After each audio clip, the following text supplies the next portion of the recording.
he answered was, if you can do it in your head, you can do it all day. He said, Yeah, yeah, then he it's, didn't, you're giving out that you're in bad hands.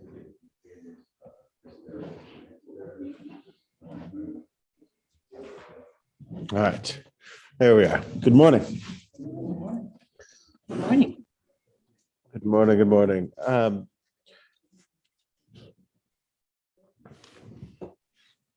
How are things? Still wearing our masks? Yeah, get used to it. Yeah. Yes, it'll be around for a while. How long? Well, look at having right. At least 2 more weeks. At least. maybe in the state of New Jersey. But elsewhere, smart people will wear their masks for the rest of the year. Yeah, no, I'm joking. At least though, it's safe to say longer. All right, so we're going to dive right in. I want to continue on with this theme of chapter 6 of framing as the moral implications of nationalism, which again, the framing of this, which I think is more or less how nation states tend to work, is there's a line. Nationalism is a reasonable working definition of this. The nationalism has a sense of being loyal to your nation in terms of what you do, how you carry yourself, the policies you advocate for, responsibilities you feel upon yourself, right? That you have an obligation to something outside of yourself and outside of your family, say. And that could be a civic nationalism or an ethnic nationalism, right? Like a civic nationalism, has a sense of your country, no matter whether the people are like me or not. An ethnic nationalism is linked to your ethnic group, right? If in America, it's often along racial lines or ethnic lines, the tensions that would arise from ethnic minorities not being seen as really American, right? That's changed over time depending on which ethnic groups are really American and which ones aren't, but that's always a theme going through. In Europe, it plays out differently about who's really German, who's really Italian, who's really French, or whatever the case may be. So you could be a nationalist, but not necessarily for the sense of the country as a whole, but for your ethnic group.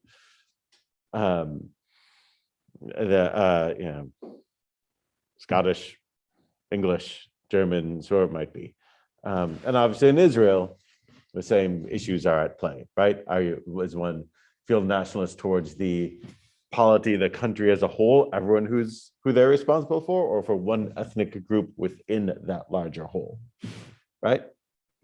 And this is so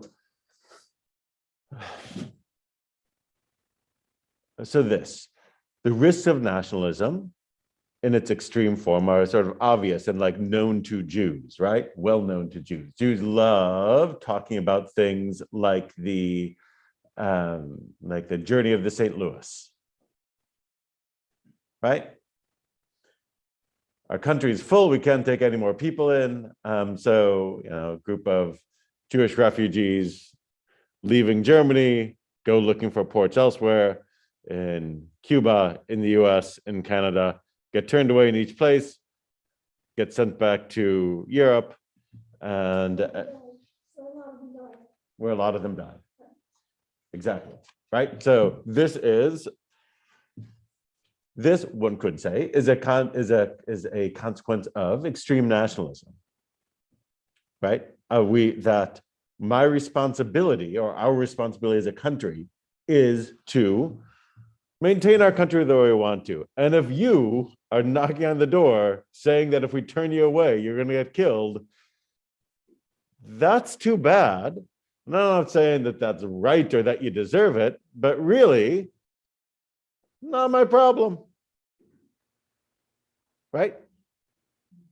So that's a classic example of sort of like of one type of nationalism, right? And obviously that the number of refugees who could be in or are in parallel situations that we've seen turned away. I mean, during the pandemic, it's sort of harder to gauge, but certainly in the years beforehand, and the few years beforehand, sort of like mirror that, right? To what extent do we have, this was part of the Trump administration's nationalism, right? We're not going to let you in, and if you say you're a refugee, we think you're faking it. This is, maybe you're in a bad situation over there, but we can't take everybody, not our problem. Right. So that's one end of nationalism where the moral matrix is we got to take care of ourselves. And because of that, I'm not really responsible for what's going on out there. The other end of that would be a sense of universalism, which would be a something approaching an open border. Look, if anyone's in trouble, we're obligated to help them, so we'll take them in. And we're not sort of like concerned with like what that impact on us is, because there's a general obligation, right? Like, so these are sort of the two poles. And obviously like the fear with that is that your nation sort of would no longer be a nation. So those are the two poles of one, a strong globalism, and the other, a strong nationalism. Each holds a more moral dangers, as it were. I'll pause. This makes sense? Yeah. Question dealing specifically with the St. Louis. President actually stated that would that be considered on the same line? Well, any refugees, any one of a specific group. Right, right. So Bob's saying, just to repeat for the folks at home, like that, you know, that in the case of St. Louis, President Roosevelt was like, well, you know, we don't want to make this a Jewish issue. Yeah, usually nationalism is, or often nationalism can be cloaked in ethnic issues. I think like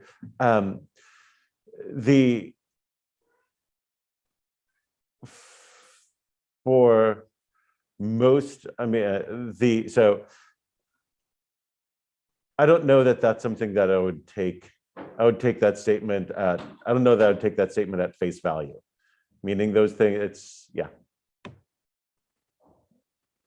I don't know what, I don't want to make it a Jewish issue means outside of we want our kind here and not somebody else's kind. Yeah.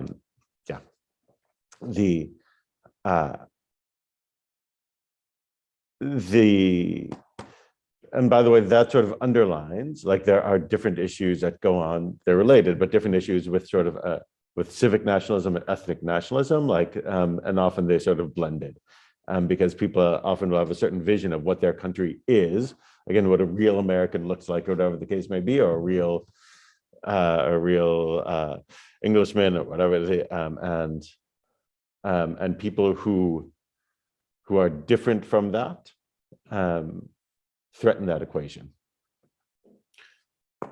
All right, so, and what if you watch a lecture of Hartman, like he talks about that you know, sort of both the sort of the nationalism where we're not concerned for others who are different from us is sort of foreign to Jewish thought because of the text that we could go through, but you should know super well, which is like that all human beings are created in the image of God, and because you're different from me doesn't mean I'm not responsible for you. We actually are all sort of in an interconnected web, and we are all responsible for each other. And a total globalism where I'm responsible for everyone equally also is foreign to traditional Jewish thought, because we actually are supposed to prioritize our own group.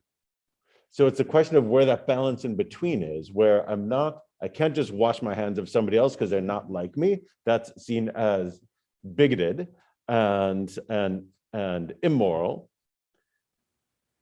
And saying that we're all in fact exactly the same, and my obligations to everyone in the world is exactly the same, is also foreign. And sort of like the reason I brought up last time, sort of a lot of the ideas of that a sense of loyalty to tribe for some people is a moral concern, and for some people is not, is where part of this conflict occurs. For people for whom care for my own group is a moral imperative, then nationalism makes sense. If it's not, then maybe nationalism doesn't make sense. Right? Let's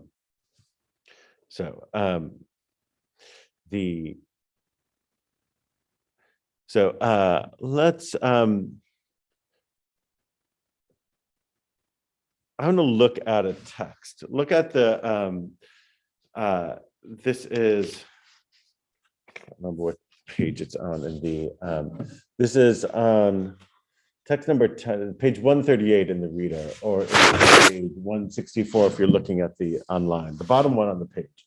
This is from Amani's Mishnah Torah. This is really just quoting. He's quoting the Gemara here, more or less. This in the Mishnah Torah, in sort of his civil laws, he says, "Afilo agoy." There's sort of a command of like different things one is obligated to do. Afilo agoyim, tzivuach mim levaker holehem, levaker metehem, imet metei Yisrael. Our sages commanded that even Gentiles, the sages commanded us to visit their sick, to bury their dead, as well as the dead of the people of Israel, and to support their poor, along with the poor of the people of Israel, for the sake of peace, or because of the ways of peace. Now, to the sages, by the way,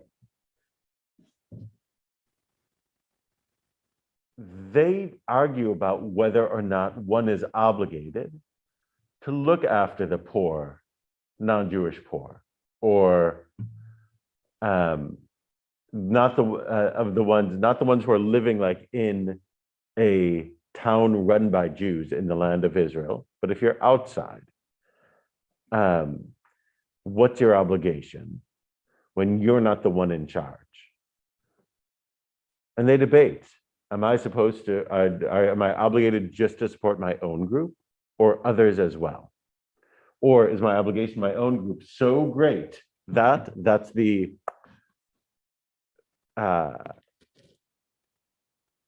only concern? Does that make sense? Right? Like sort of like, am I obligated to help others or just my own group? Am I, and they say, yeah, you're supposed to, mipnei darkei shalom, because of the ways of peace, which means what?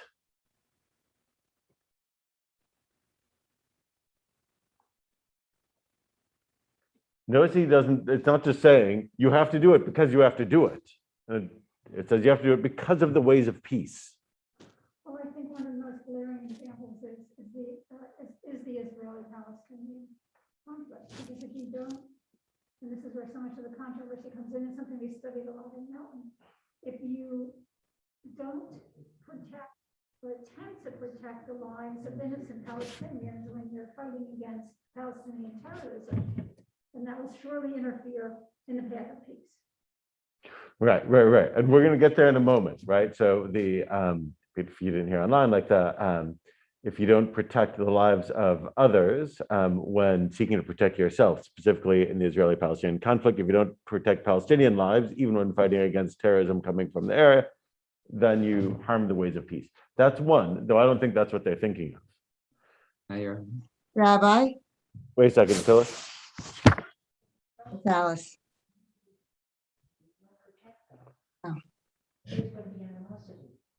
But if you right, so if you don't protect them and people see you doing it, there's going to be animosity. This could be actually what they're saying, meaning that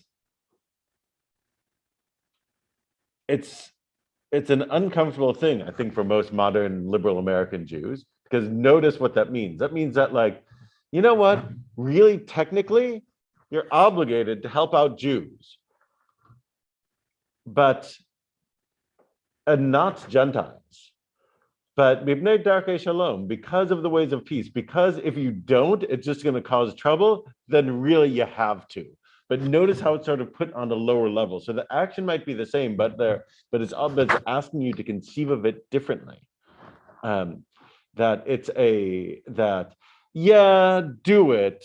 But really it's only because you sort of got to, because there'll be more trouble not to. It's not because that these are lives that are worthy in their own regard. It's a degree less than that. It's just sort of a self-protection thing. Isn't it also that you are obligated to help Jews, even to seek out, to go to places like Jewish Family Services and to other places? That's an obligation to help out. But you don't have to do that for the non-Jews. But if you hear of something, then you are obligated. Right. So one, if I be right, one is there's also a sense of obligation. One is being proactive. I'm going to seek out poor among the Jewish community to help them, or the needy among the Jewish community to help them. And then the larger world could be reactive of, like, I'm not going to, like, set out to do it, but, like, if I hear of it, then the obligation kicks in, as opposed to a proactive obligation. So it could be that, though, I do think that where you were initially, I think, is what the sages initially meant. I think they meant, we made darkei shalom, like, look, you have to do this because it looks bad if you don't, but really, left to our own devices, it would be, we would let this one slide. Go ahead. Sorry, online. I can't remember who's speaking. But I think in many ways, Israel does follow this advice. They send in, aid to Haiti and to Florida when that condominium came down, and all over the world. They do help other nations and other peoples that are in trouble. So the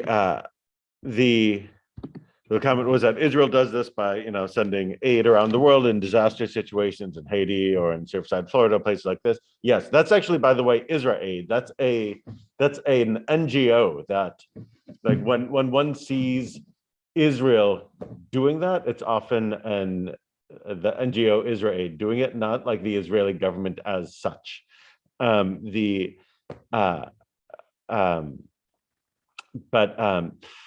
That's right. So that would be an instance of, and then you could argue, like, what's going on there? Are they doing that for because they're human beings in trouble, and wherever human beings are struggling, that you have an obligation to help? Or is it mipnei darkei shalom? Look, this will it looks bad if we don't do it, or the opposite. It looks good if we do. Like, so this is so. It's the mission of Jewish federations as well. Federations tend to do the same thing. Perhaps that came from our nominees in the first place.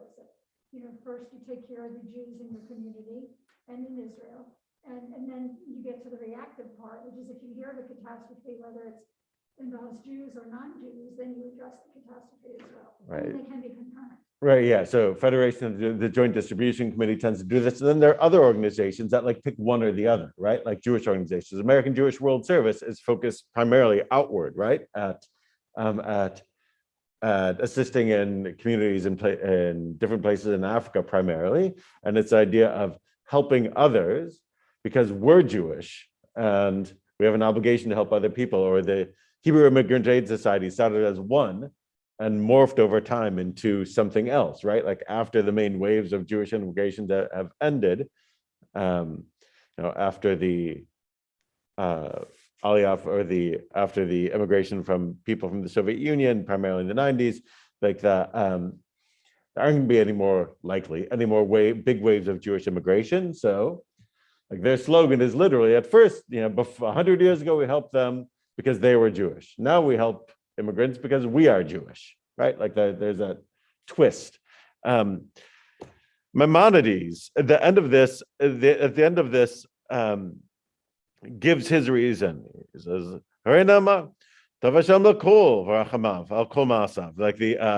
he quotes Ashrei, which I heard twice this morning. He says in Psalm 145, Ashrei says, God is good to all, and God's mercies extend over to all God's works. And Proverbs says, again, I heard it this morning. The Torah's ways are pleasant and all of its paths are peace.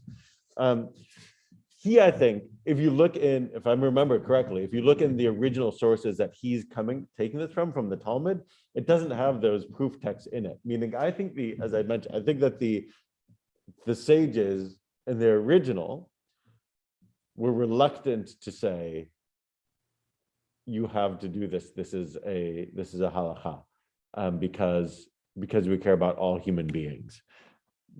They sort of were it looks bad if you don't.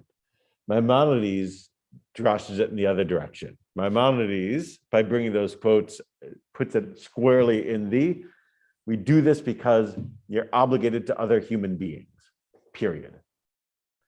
Now, the issue why that's relevant here is that if you're obligated to other human beings because they're human beings, then there's conflict with nationalist ideals of how much do I protect my own group and what am I obligated to groups outside of my purview.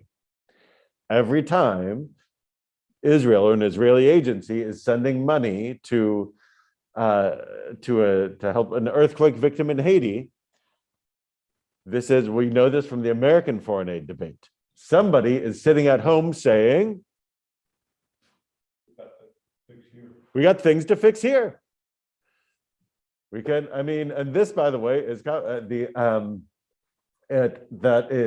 it's something that sometimes is associated with right of center issues. Foreign aid budgets tend to be under more threat often in Republican administrations. That certainly was true with certainly Trump's rhetoric, but it's not limited to. Obama initially ran on, it's time for nation building here at home, right? And that's a version of this. I don't want to spend trillions rebuilding some other place. Why don't we rebuild our infrastructure with this money, things like that. So like that's these values playing out, which is every time I go to help somebody else, maybe I'm not helping somebody around here.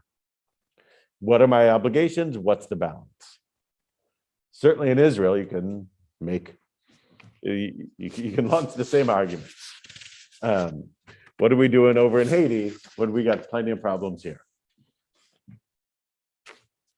So he brings in, this is where it can get fun and controversial. So he brings in if you go to, this is page 141 in the reader, or it's 167 in the, if you're looking at the PDF. He brings in the Ruach Tzal, the IDF Code of Ethics. Now,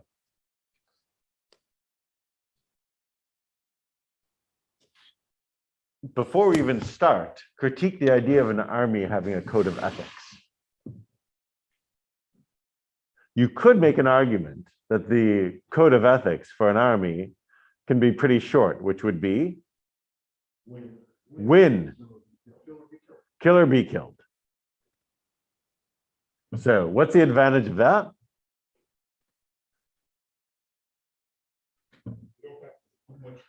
You don't have to do much thinking. And the entire purpose of an army is to win, to protect your nation. There's to protect your nation, just certainly. So that in theory is why you're there. What's the drawback to just saying, look, kill or be killed. Your goal is to win. What's the drawback? You can go overboard. Overboard, I was gonna say, and you need to account for the possible loss of life of innocent victims. right? And you have to account for the possible loss of life of innocent victims. And put in like asterisk if you care about the loss of life of innocent victims, right? Though essentially, by definition, if I'm taking care to preserve the lives of some other group, then to a certain extent, to a greater or lesser extent, I'm risking my own, right? Like when you're not totally focused on doing everything possible to protect the lives of the men and women in uniform, like then you're opening yourself up to the fact that there's going to be more casualties because of that. So if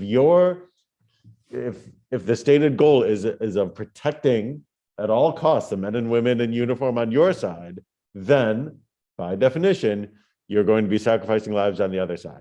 And if you want to preserve some lives on the other side, then by definition, you're going to be increasing the risk of the people in uniform or the civilians they're supposed to be defending on your side, right? Here's the nationalist debate. You can see and you can hear, you should be able to hear in your mind the rhetoric of a politician saying that what are we risking our brave soldiers' lives to protect them, right? There's a powerful argument there. And you can hear the argument on the other side, like sort of like, well, what is the argument on the other side? All people have value. All people have value.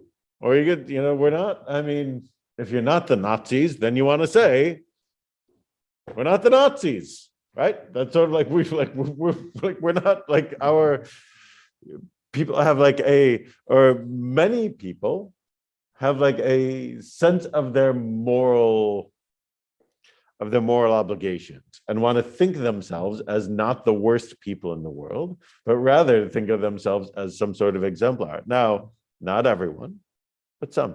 Sorry, Phyllis. But isn't that why we have the Geneva Convention? Not every nation subscribes to it. Right. So isn't that why we have the Geneva Convention? Right. So right. So that's basically it, right? Which is the sort of sense of like, are there limits? So he brings the IDF mission. Mission to defend the existence, territorial integrity, and sovereignty of the state of Israel, protect the inhabitants of Israel, and to combat all forms of terrorism which threaten its daily life. By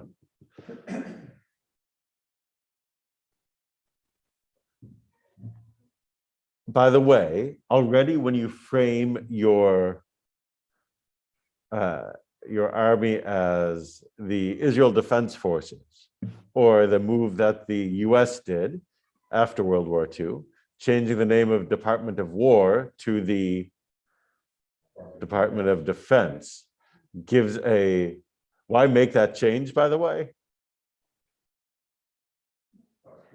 Appearance, you're not warmongers. Yeah, it's appearance of warmongers. Like there's a sense defense is very easily morally justified. It's harder. War in general is somewhat more problematic, but defense is comparatively rarely morally problematic, right? If everything's about defense, how can you argue? By the way, already in the IDF mission, you can sense in what otherwise could be a sort of milquetoast statement that there are issues because Israel's territorial integrity isn't as clear as it is as it is for some other nations because Israel doesn't have clear agreed upon borders between it and its neighbors. That exists with Egypt, say, or with Jordan, or with Lebanon, whether or not it's a peaceful border, they're more like people know where the border is. But vis-a-vis the Palestinians of the West Bank, there is no border, as it were, right? It's a hodgepodge, but skipping over that for the moment, that's the mission, right? Sort of clear and sort of like, by the way, having a mission sort of makes it clear that, by the way, you know what this in theory would say is outside the mission of the IDF? Would be like any offensive operations, right? There is no sort of like territorial expansion that could be part of it, right? Like you wouldn't, if somebody got the order to go build an empire, we need more territories out there. We want to take over India, like the British, or the Philippines, Puerto Rico, like the US, or whatever it might be. Like that's sort of outside of this mission. Then the ethics, the Ruach Tzahal. The Israel Defense Forces are the state of Israel's military force. The IDF is subordinate to the directions of the democratic civilian authorities and laws of the state, right? Like that's sort of, when we talk about Israel as a Jewish and democratic state, like that's always, that's one of the key hallmarks of a democratic state is this, that the military is subordinate to elected civilian authority, right? The goal of the IDF is to protect the existence of the state of Israel and her independence, to thwart all enemy efforts to disrupt the normal way of life in Israel. IDF soldiers are obligated to fight, to dedicate all their strength, and even sacrifice their lives in order to protect the state of Israel, her citizens and residents. IDF soldiers will operate according to IDF values and orders while adhering to the laws of the state and norms of human dignity and honoring the values of the state of Israel as a Jewish and democratic state. Wait a minute, so what's that? Human dignity?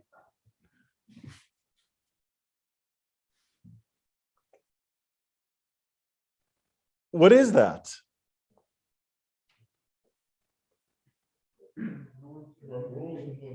There are rules and limits, right? Like you see already, like baked into the cake. Like this is that there's a sense that this isn't a war of all against all, nor is it framed as as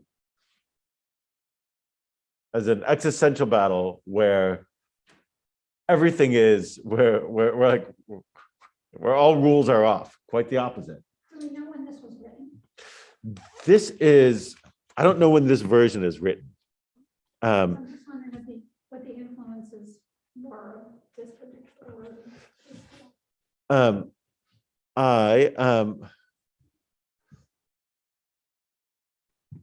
I don't know this particular version. You can, do I put it here? Some of the commentaries later on talking about 2018. Right.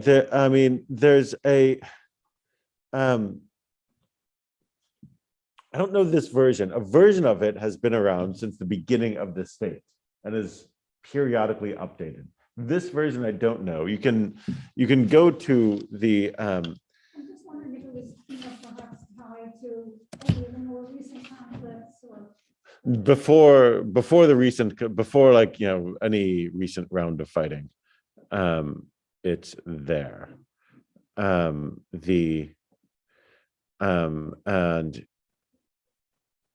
you can go to the IDF website and at idf.il /en if you want the English version, will give you a version of this, but I don't think they attach a date to it.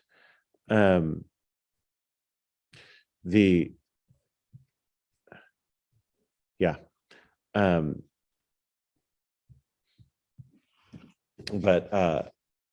yeah, you can take it pretty much straight from their website. But no, it definitely precedes that, because part of it is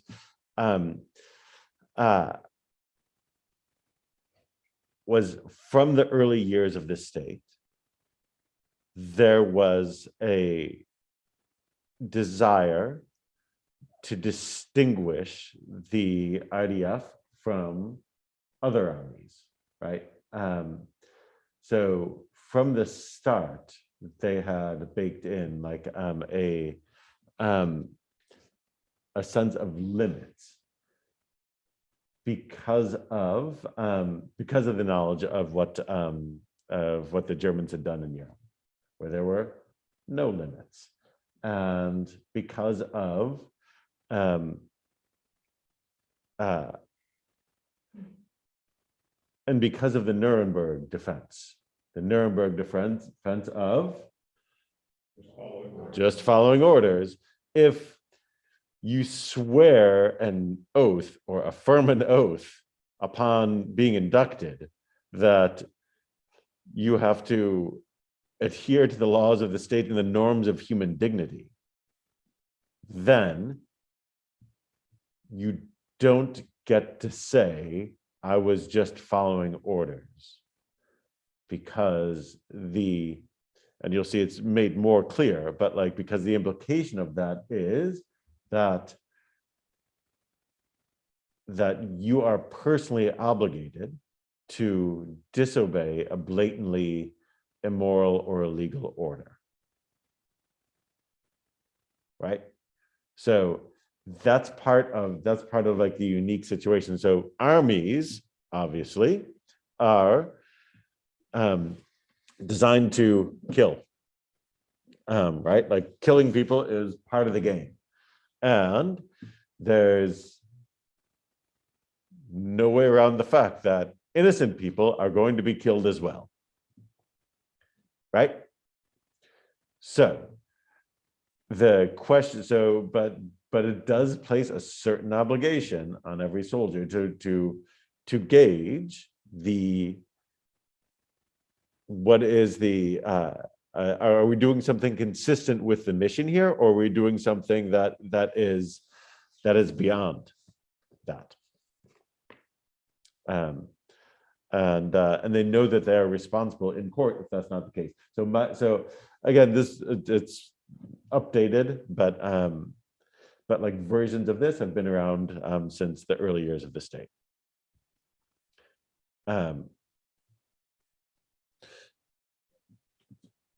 So it was on Ruach Sal.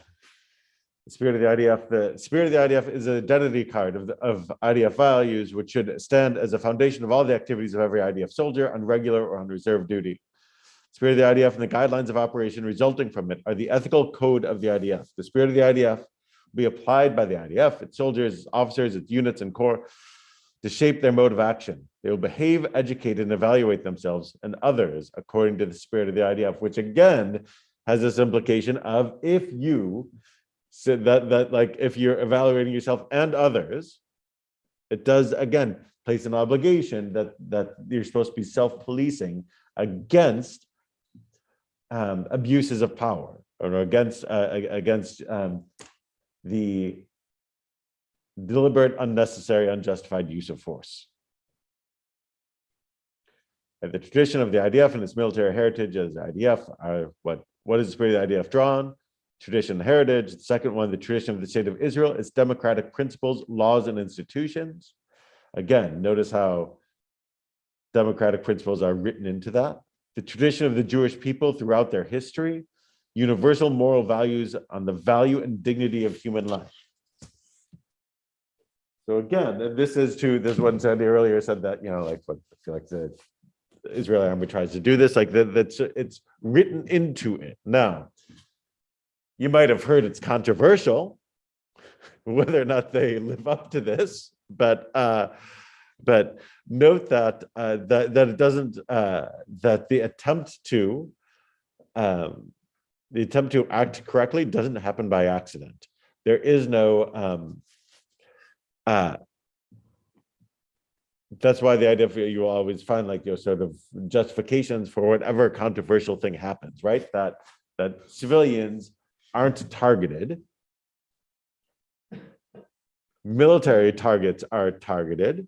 And if the army reasonably believes that there is a military target present, it's a legitimate target. But if they don't think there's a military target present, there is a prohibition on firing on a site, say. I think there's a conflict here in that, okay, your objective is to kill. Gotta do it with respect, and in other words, it's basically saying, okay, you kill, soldier, but once they're taken prisoner, you can't just suddenly shoot them. Right, you're not supposed to merely shoot them. This was a case with like 2-3 years ago. We discussed it in one of these situations, a case of Laura Azaria,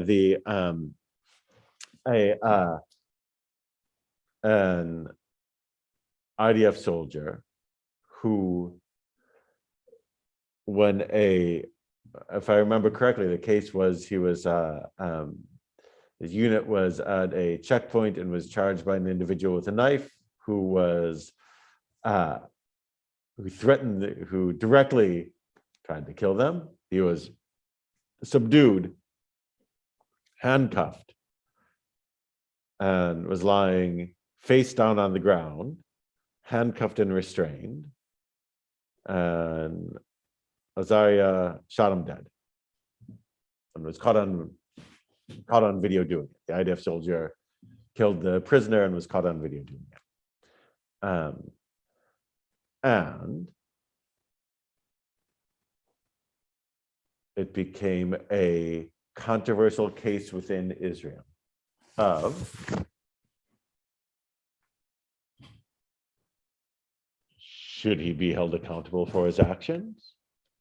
And are his actions wrong to kill a terrorist who just tried to kill you? Or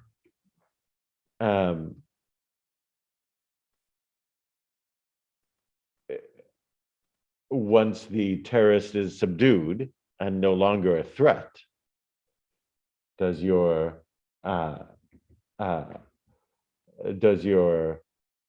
right to kill him end? Right? You have the right to kill somebody who's trying to kill you, but not once they're being subdued. So so he went to court, and it was a controversial case. Then Prime Minister Netanyahu and many of his political allies staunchly defended him, that we have to stand with our boys, that the pressure that they're under is so great, and you can't judge them harshly, and how can you do these things where we capture Palestinian terrorists and then there's going to be some prisoner exchange in a couple of years and they're going to go free, and send our own boys to jail? Or does the universal moral values and the value and dignity of human life and the tradition of the Jewish people throughout their history mean that you can't kill somebody once they're subdued? So that's a signature case in this. So there's one, the nationalist camp really fell into one category of saying you can't try somebody for their actions like this.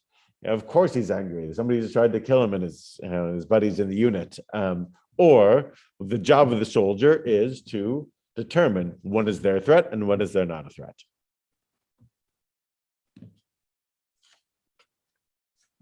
The right answer is you're not supposed to shoot people once they're subdued. American soldiers as well. We have examples of this happening in American soldiers. There was one, I don't remember the guy's name, but didn't Trump pardon him just a few years ago? Yep. Yep. Yeah. So right, exactly. So American soldiers, same thing, and then the same political divide of the more nationalist camp being, these are people who are risking their lives to protect us. You gotta essentially cut them some slack. What are you going to do? And the other side being like, well, wait a minute. The whole point of us being us and not being them is that we don't kill people when we don't have to. We only kill when we have to, or only use lethal force when we have to, right? Like this is sort of, the central,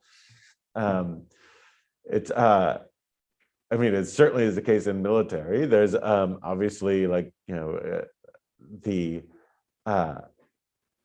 it spills over into others, into domestic policing as well, right? Like this is, like these are where those controversies happen, right? The,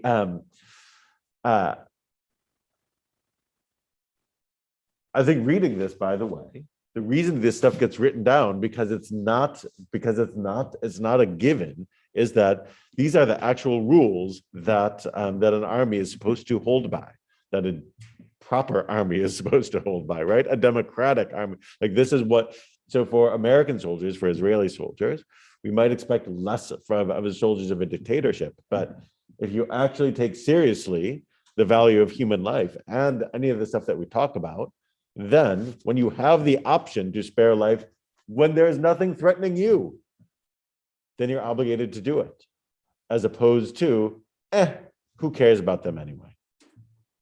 Was he actually exonerated? I think it was not, wait a minute, in the American case, there was a case where there was a pardon. In the Israeli case, In the other case also, I think he had seen his close friend shot or killed by the terrorists.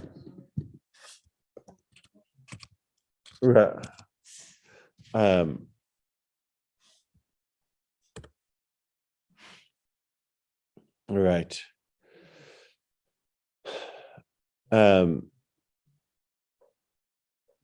Let's see the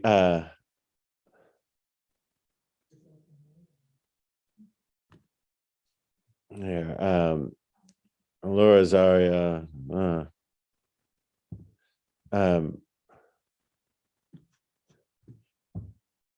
Ron Shooter, Laura Zaria, freed from prison, May 8th, 2018.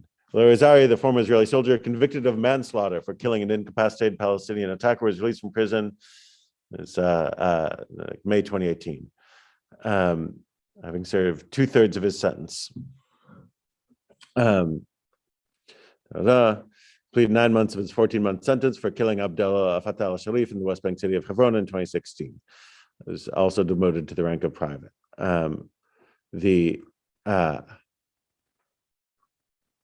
sort of was welcomed home as a hero. Then Prime Minister Netanyahu, who initially denounced Azaria, but later called for him to be pardoned, said he was glad that this was over.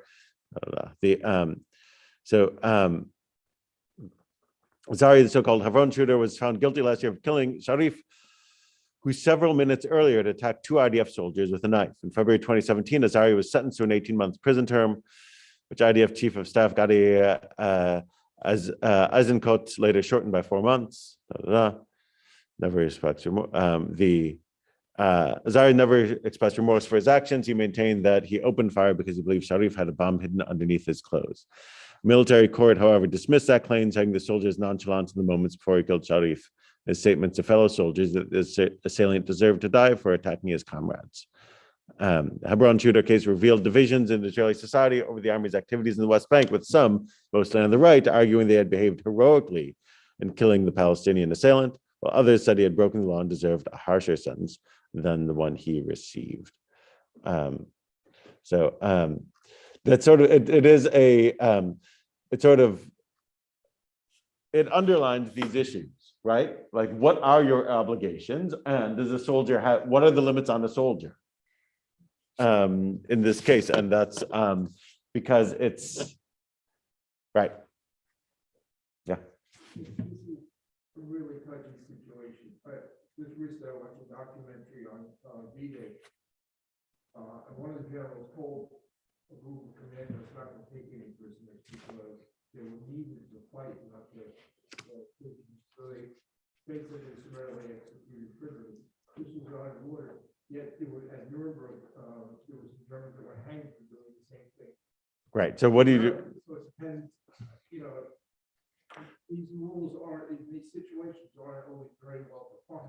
Right. to the cut. Right. So, right, that's definitely the case. Certainly, we have cases in war on, Soldiers need Right. to fight and defend. right. Right, and that is, Not tomorrow, no. Geneva Convention clearly states that, right, that you're obligated to act, to let them surrender. right, to let them surrender, right, and right, so that's, so that, it's, and I think any reasonable understanding is that it's not supposed to, that it's not clean. There's no way to make these things perfectly clean. But there's a reasonable understanding that can come of, let's see if I can, that can come of, there's a,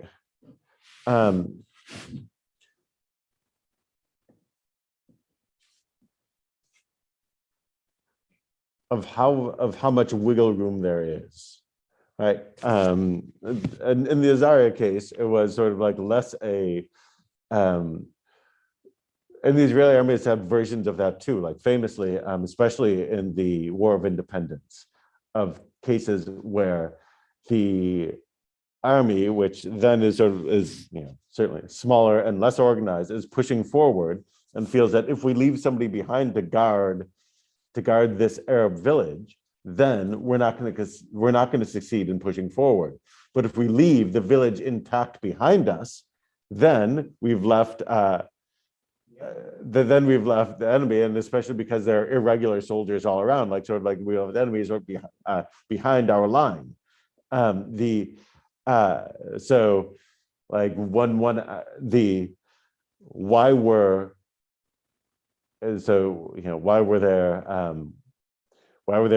greater civilian deaths and expulsions of Palestinians from villages during the 1948 war? Like that's sort of like, it's the reality of war.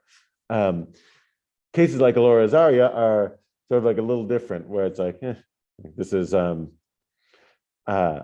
it's not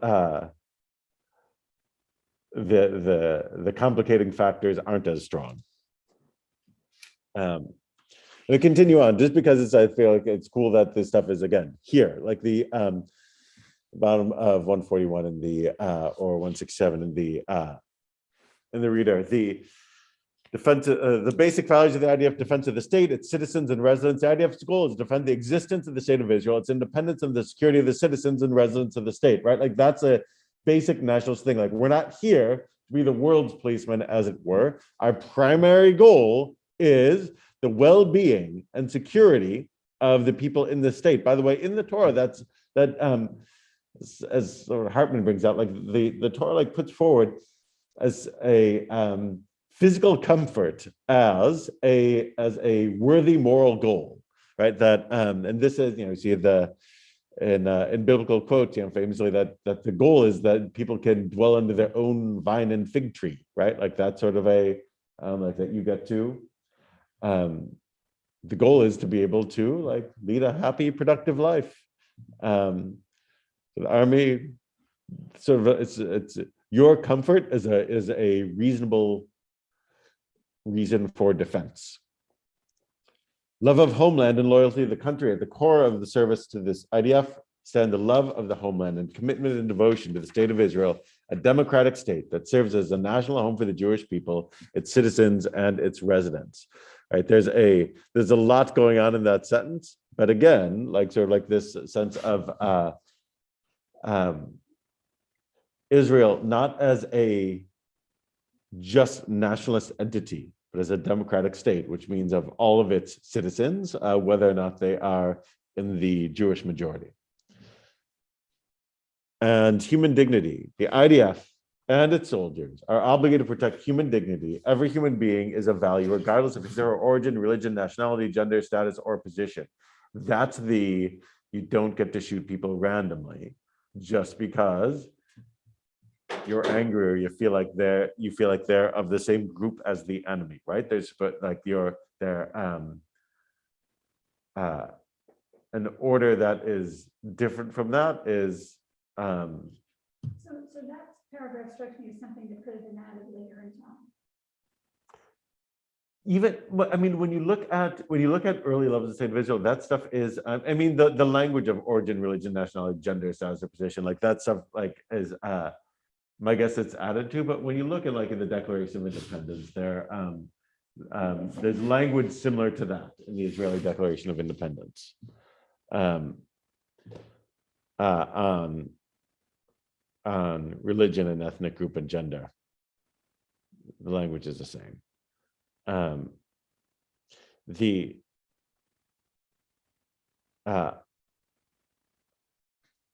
Look at under the values, go down to responsibility, the second one. The IDF servicemen and women will see themselves as an active participant in the defense of the state, its citizens and residents. They will carry out their duties at all times with initiative, involvement, and diligence, with common sense and within the framework of their authority, while prepared to bear responsibility for their conduct. And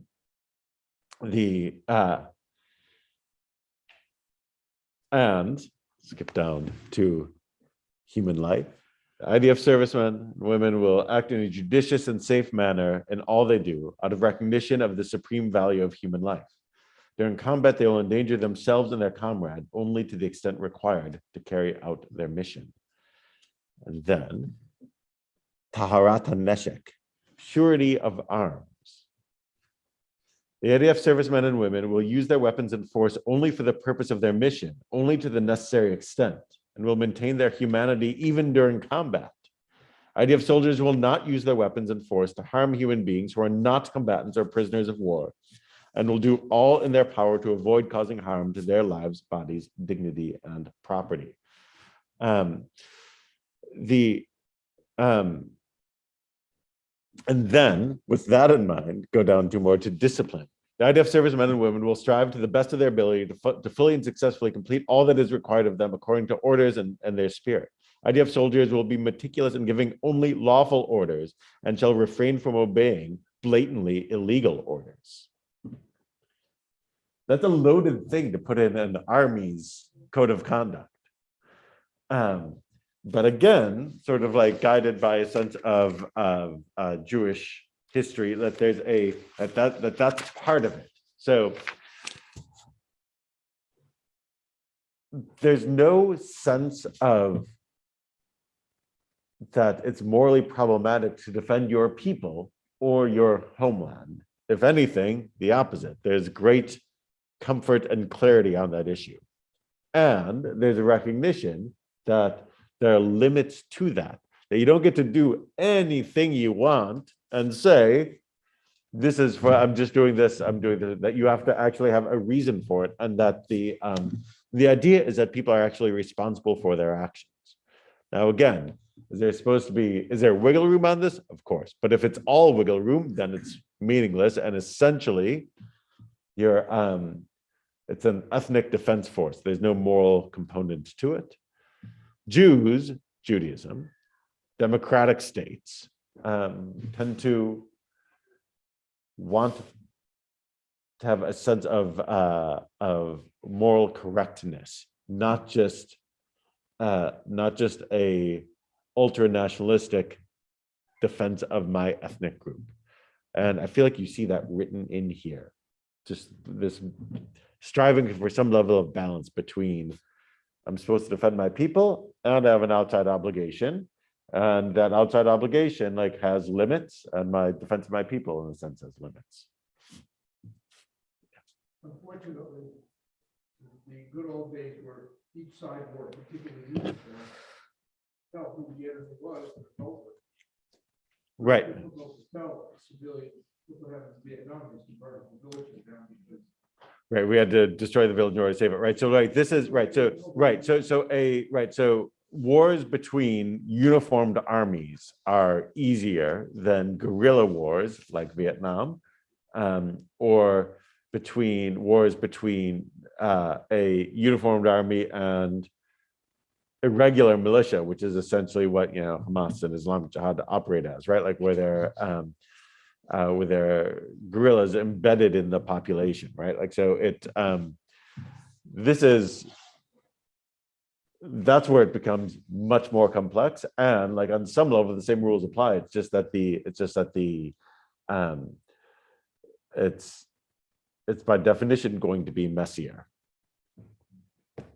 But yeah, it's very different for, I don't know, when you think of the Civil War, when you read the accounts of, especially like the first Battle of Bull Run, that people went out with their picnic baskets to go watch the armies fighting, right? Because they knew that like this was, the armies fought each other and we civilians can like sit and watch it happen. Obviously it's different when the forces are like embedded in the population. So, Rabbi, the Israeli fighting army as it existed during the war for independence, was it then known as the IDF? No, the Haganah, that's the Haganah, the the predecessor of. So when did the IDF first formally become the IDF? When the Haganah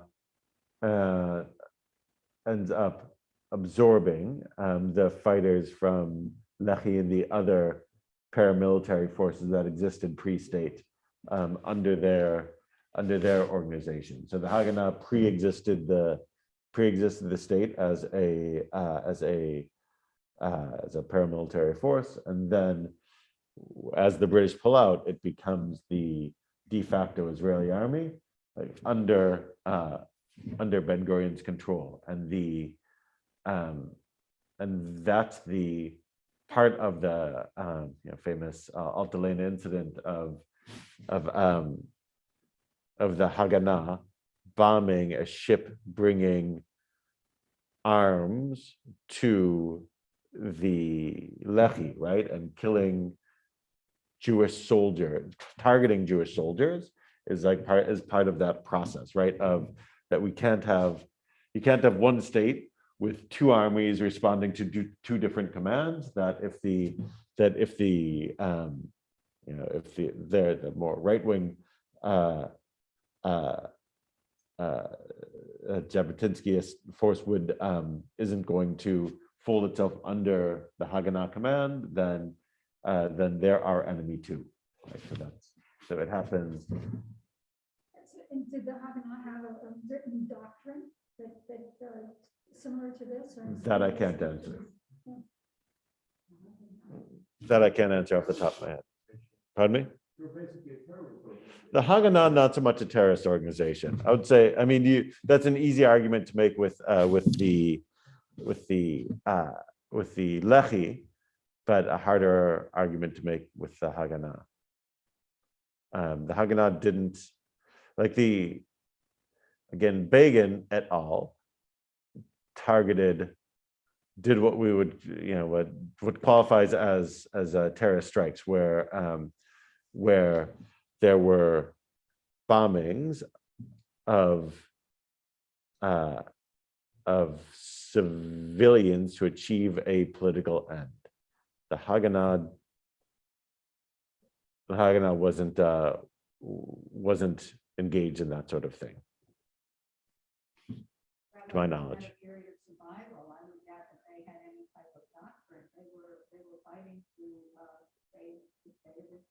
I don't know that Haganah had been around for a while. I don't think that I wouldn't put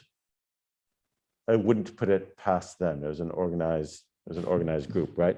The idea was to be ready to be a state when things began. But that's all easily accessed in Israeli history books. All right.